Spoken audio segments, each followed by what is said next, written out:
ವಿರಾಮದ ಬಳಿಕ ಮತ್ತೆ ಸ್ವಾಗತ. ಇಂದು ಹಿರಿಯ ಸಾಹಿತಿ ಎಸ್.ಎಲ್. ಭೈರಪ್ಪ ಅವರ ಅಂತ್ಯಕ್ರಿಯೆ ಬೆಳಿಗ್ಗೆ 11 ಗಂಟೆಯ ಬಳಿಕ ಭೈರಪ್ಪ ಅವರ ಅಂತ್ಯ ಸಂಸ್ಕಾರ ನಡೆಯುತ್ತೆ.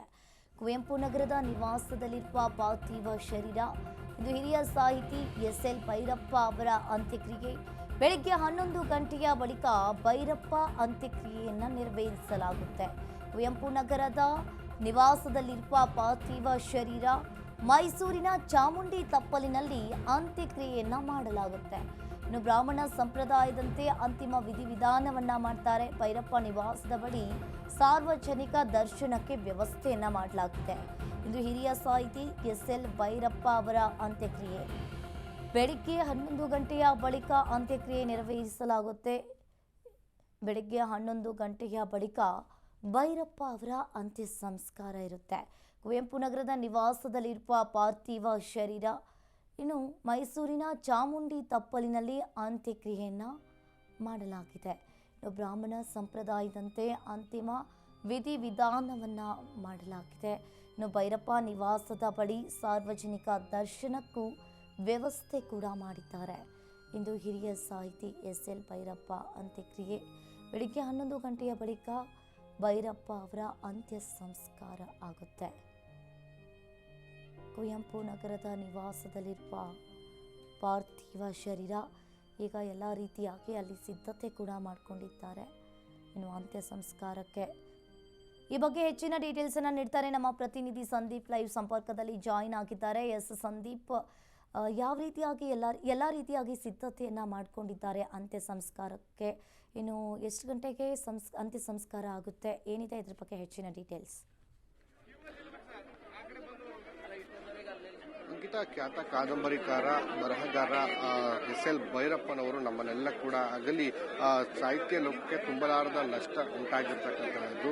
ಇಂದು ಅವರ ಮೈಸೂರಿನ ಕುವೆಂಪು ನಗರದ ಉದಯರವಿ ರಸ್ತೆಯಲ್ಲಿರ್ತಕ್ಕಂಥ ಅವರ ಮನೆಯ ಬಳಿ ಅವರ ಅಂತಿಮ ದರ್ಶನಕ್ಕೆ ಜಿಲ್ಲಾಡಳಿತ ವ್ಯವಸ್ಥೆಯನ್ನು ಮಾಡಿರ್ತಕ್ಕಂಥದ್ದು ದೃಶ್ಯಗಳಲ್ಲಿ ಗಮನಿಸಬಹುದು.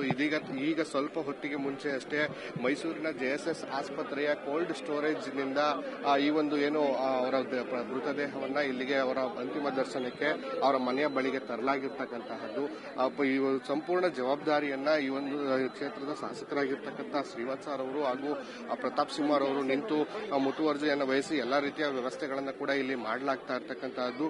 ಬೆಳಗ್ಗೆಯಿಂದಲೇ ಇಲ್ಲಿ ಸುಮಾರು 8 ಗಂಟೆಗೆ ಇಲ್ಲಿಗೆ ಪಾರ್ಥಿವ ಶರೀರವನ್ನ ತರಲಾಗುತ್ತೆ ಅನ್ನುವಂತ ಮಾಹಿತಿ ಇತ್ತು. ಆದರೆ 1 ಗಂಟೆಗಳು ಲೇಟ್ ಆದ್ರೂ ಕೂಡ ನೂರಾರು ಸಂಖ್ಯೆಯಲ್ಲಿ ಸರತಿ ಸಾಲಿನಲ್ಲಿ ಬಂದು ಈ ಒಂದು ಸಾರ್ವಜನಿಕರು ಈ ಒಂದು ಅಂತಿಮ ದರ್ಶನವನ್ನ ಪಡೆದು ಈಗ ಮುಂದೆ ಹೋಗ್ತಾ ಇರ್ತಕ್ಕಂಥದ್ದು. ಸುಮಾರು 500 ಮೀಟರ್ಗೂ ಹೆಚ್ಚಿನ ದೂರದವರೆಗೂ ಕೂಡ ಈ ಒಂದು ಕ್ಯೂ ರೋಡ್ ಬದಿಯಲ್ಲಿ ನಿಂತಿರ್ತಕ್ಕಂಥದ್ದು. ರಸ್ತೆಯ 2 ಇಕ್ಕೆಲೆಗಳಲ್ಲಿ ಸಾರ್ವಜನಿಕರು ನೂರಾರು ಸಂಖ್ಯೆಯಲ್ಲಿ ಬಂದು ಇಲ್ಲಿ ಒಂದು ನಿಂತು ತಾಳ್ಮೆಯಿಂದ ಕಾದು, ಅಂದ್ರೆ ಅವರ ನೆಚ್ಚಿನ ಬರಹಗಾರರು ಮತ್ತು ಖ್ಯಾತ ಕಾದಂಬರಿಕಾರರಾದಂತಹ ಎಸ್.ಎಲ್. ಭೈರಪ್ಪರವರನ್ನ ಕೊನೆಯ ಬಾರಿ ಅವರ ದರ್ಶನವನ್ನು ಪಡೀಲಿಕ್ಕೆ ಒಂದು ತಾಳ್ಮೆಯಿಂದ ನಿಂತು ಬಿಸಿಲು ಅನ್ನೋದು ಕೂಡ ಲೆಕ್ಕಿಸದೆ ಒಂದು ಅಂತಿಮ ದರ್ಶನವನ್ನ ಪಡೀಲಿಕ್ಕೆ ಮುಂದಾಗಿರ್ತಕ್ಕಂಥದ್ದು.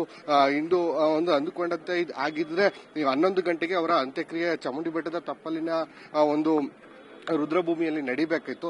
ಆದ್ರೆ ಎಲ್ಲ ಒಂದು ಕಡೆ ಜನರು ಜಾಸ್ತಿ ಇರುವಂತ ಕಾರಣಕ್ಕೆ ಇನ್ನೂ ಕೂಡ ಒಂದಷ್ಟು ಸಮಯ ಮುಂದೆ ಹೋಗುವ ನಿರೀಕ್ಷೆಗಳು ಕೂಡ ಇರುವಂತದ್ದು. ಅಂದ್ರೆ ಸುಮಾರು ಸಾವಿರಾರು ಸಂಖ್ಯೆಯಲ್ಲಿ ಕೂಡ ಇನ್ನೂ ಜನರು ಆಗಮಿಸ್ತಾ ಇರತಕ್ಕಂಥ ಹಿನ್ನೆಲೆಯಲ್ಲಿ ಇನ್ನೂ ಕೂಡ 1-2 ಗಂಟೆಗಳ ಕಾಲ ಇಲ್ಲಿಯೇ ಆಗಬಹುದು. ಅಂದ್ರೆ ಅಂತಿಮ ದರ್ಶನಕ್ಕೆ ಎಲ್ರಿಗೂ ಕೂಡ ವ್ಯವಸ್ಥೆ ಮಾಡಬೇಕಾಗಿರ್ತಕ್ಕಂಥ ಹಿನ್ನೆಲೆಯಲ್ಲಿ ಒಂದಷ್ಟು ಸಮಯ ಇನ್ನು ಮುಂದಕ್ಕೆ ಹೋಗುವಂತ ಸಾಧ್ಯತೆಗಳು ಕೂಡ ಇರುವಂತಹದ್ದು. ಇದರ ನಡುವೆ ಒಂದು ಗೊಂದಲ ಇತ್ತು. ಅಂದ್ರೆ ಅವರು ಎಸ್.ಎಲ್. ಭೈರಪ್ಪನವರ ವಿಲ್ ಪ್ರಕಾರವೇ ಅಂತಿಮ ವಿಧಿವಿಧಾನಗಳು ನಡೀಬೇಕು. ಅಂದ್ರೆ ಅವರ ಮಕ್ಕಳಾಗಿರ್ತಕ್ಕಂಥ ರವಿಶಂಕರ್ ಹಾಗೂ ಉದಯಶಂಕರ್ ಅವರು ಏನು ಅವರ ಅಂತಿಮ ಅಂತ್ಯಕ್ರಿಯೆಯನ್ನ ಮಾಡಬಾರದು ಅನ್ನುವಂತ ನಿಟ್ಟಿನಲ್ಲಿ ಭೈರಪ್ಪನವರೇ ಬರೆದುಕೊಂಡಿರ್ತಕ್ಕಂಥ ವಿಲ್ ನಲ್ಲಿ ಉಲ್ಲೇಖ ಆಗಿತ್ತು. ಆ ವಿಲ್ ಪ್ರಕಾರವೇ ಆಗಬೇಕು ಅನ್ನುವಂಥದ್ದು ಸಾಹಿತ್ಯ ಅಭಿಮಾನಿಗಳ ಒಂದು ಒತ್ತಾಸೆ ಕೂಡ ಆಗಿತ್ತು. ಇದೀಗ ಆ ಗೊಂದಲ ಯಾವ ಇದೆ, ಯಾವ ತೀರ್ಮಾನವನ್ನು ಮನೆಯವರು ತೆಗೆದುಕೊಳ್ತಾರೆ ಅನ್ನುವಂತ ನಿಟ್ಟಿನಲ್ಲಿ ಇನ್ನೂ ಕೂಡ ಸ್ಪಷ್ಟ ಆಗಬೇಕಿರ್ತಕ್ಕಂಥದ್ದು. ಎಲ್ಲ ಒಂದು ಕಡೆ ಅದೆಲ್ಲವನ್ನ ಹೊರತುಪಡಿಸಿ ತಮ್ಮ ಒಂದು ನೆಚ್ಚಿನ ಖ್ಯಾತ ಕಾದಂಬರಿಕಾರರ ಅಂತಿಮ ದರ್ಶನಕ್ಕೆ ಕೂಡ ಈಗ ಜನರು ಮುಂದಾಗಿರ್ತಕ್ಕಂಥದ್ದು.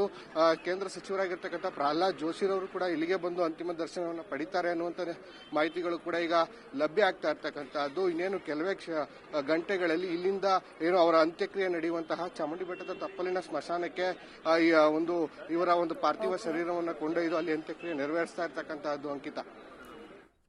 ಥ್ಯಾಂಕ್ ಯು ಸಂದೀಪ್ ನಿಮ್ಮೆಲ್ಲ ಮಾಹಿತಿಗೆ.